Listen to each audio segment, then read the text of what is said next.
70 80 हज़ार की लीड से जीत रहे थे।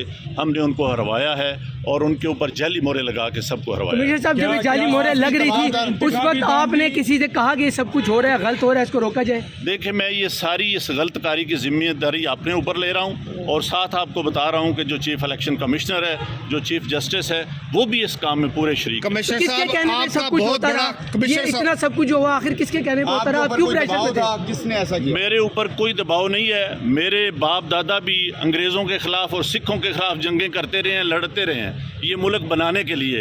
अब मैं इस मुल्क को तोड़ने का हिस्सा नहीं बन सकता। कमिश्नर साहब, आपने रावलपिंडी की बहुत बड़ी खिदमत की है, आपने बड़े बड़े मेगा प्रोजेक्ट में 24 घंटे काम किया है।